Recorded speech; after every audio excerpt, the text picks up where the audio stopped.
Hey guys, so I just did my giveaway winners and I figured I did not do a weekly update yesterday because I was embarrassed because I didn't have time to write down and pick the winner. So now I will do it. Now I feel okay to do it. So I finished two small-ish books this past week. I am still working on The House of the Spirits. I'm now three chapters into it, and yes, it is getting good. It is next to my bed, though, because it is my bedside book, so I'm not going to go grab it. But yeah, I'm still really, really enjoying that. The first thing that I finished this week was Nine Simple Patterns for Complicated Women, and this is by Mary Reckner. And it's 9 short stories, and it's by Propeller Books. It's one of the books that I got at Wordstock last year. And oh boy, this was so good. I gave this 5 stars on Goodreads. It's more of like a 4.5, but I wanted to round up because some of these were absolutely incredible. Oh my gosh, I kind of want to do a video just for this, but I feel like it's not like as fresh in my mind, even though I just read it this past week. But whatever. The most, it's it's basically like being a woman for the most part. There is one. The second story is called Four, and it's a 4-year-old boy and basically like the antics that he does, and he doesn't understand why his mother is like getting so upset and stuff.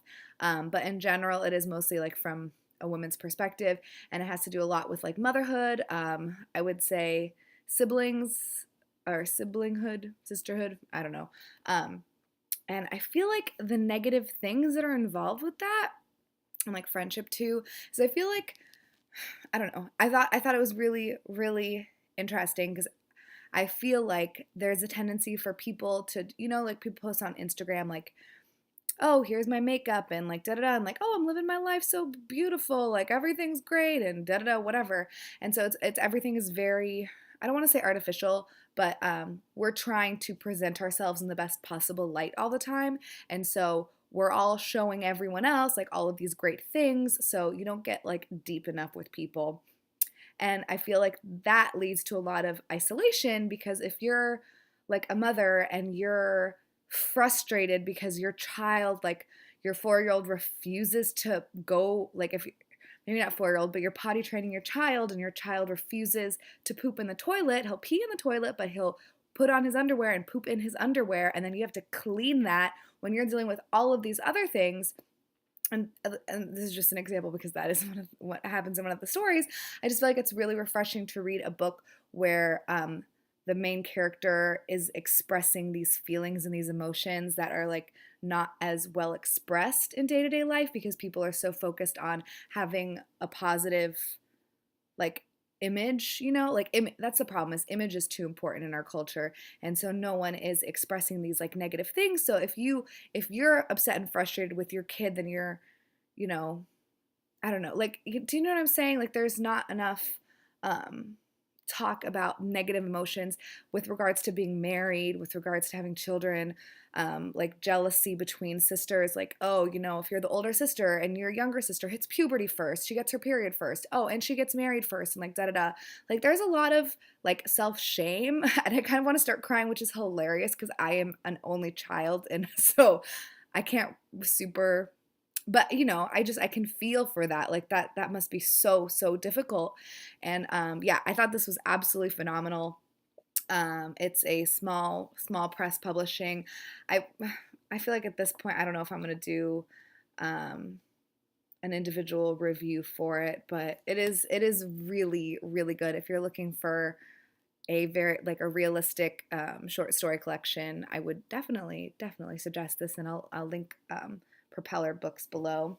And then I finally jumped on the bandwagon and read The Vegetarian by Hong Kang. This is translated by Deborah Smith. I think, yes, by Deborah Smith. And yeah, I thought this was absolutely fantastic. I gave this 4 out of 5 stars. I will say, typical thing that is driving me crazy these days is where everyone talks about how disturbing and how upsetting and how like da da da. And I don't find it really that disturbing. And so then I'm like, am I messed up, or is everyone else just like overly sensitive? I don't know. I thought, cause I'm sure at this point that it's three parts. I did think that the part there, the first perspective from the husband, was the most like visceral kind of, and you could like really it felt like the creepiest, I guess I would say.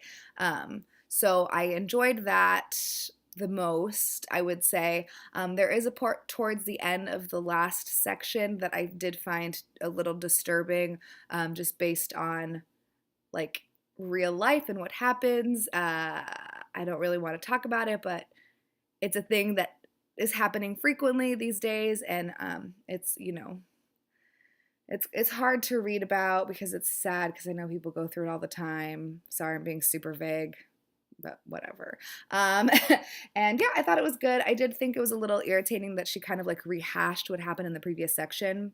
So it is chronologically told, even though it's told from three perspectives. And there's, I want to say, like a little bit of space in between. And it's kind of like, I'm not stupid. I don't need you to tell me, like, oh, when she became a vegetarian, and like, oh, we gathered for dinner. Like, I was there. I read it already.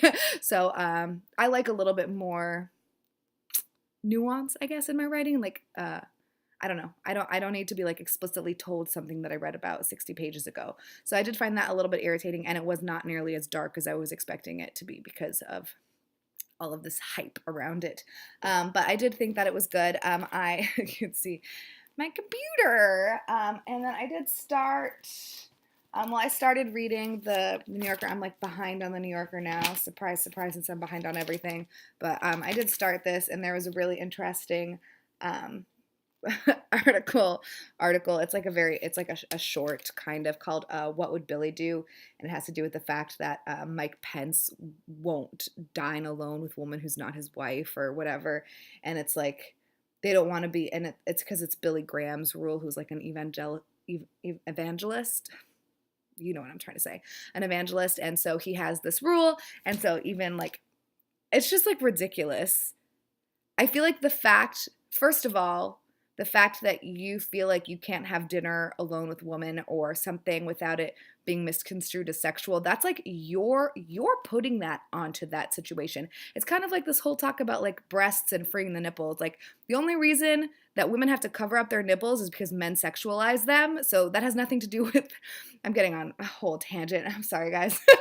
But it's ridiculous to me. And it completely disserves women because now a woman is going to be at a disadvantage from a man because you're willing to go and get a drink with a man and talk business with him, but a woman, you can't do that because it will be indecent and improper and like immoral, and I'm going to try to have sex with you or something like that because apparently you're so incredible and good looking and charming that everyone's going to want to bone you. Ugh, I can't. So anyways, that was a little frustrating to read, but very funny. And like the person who wrote the article is a woman, and she talks about she says, final question, is the Billy Graham rule purely about physical proximity? In other words, is it okay to have a one-on-one telephone chat with a female reporter who incidentally was quietly eating some salt and pepper shrimp at her desk? And then, that's why I've got a guy sitting right here beside me, Will said. Like, I think Will is like the grandson of Billy Graham or something. I don't know. I think that's absolutely ridiculous, but whatever. Who am I to judge what other people... It just really puts women at a disadvantage, like honestly, that's all it does, and it's very, very frustrating. And then I did start another book. This is The Dinner by Herman Koch, probably Koch, because it's German. Nope, it's Dutch. I'm so sorry. So this is Dutch, not German. That's embarrassing. It's translated by Sam Garrett, and I feel like this is going to be good too, but my thing with this is that I feel like everyone talks about how like sick and twisted this one is. So hopefully this one's actually sick and twisted.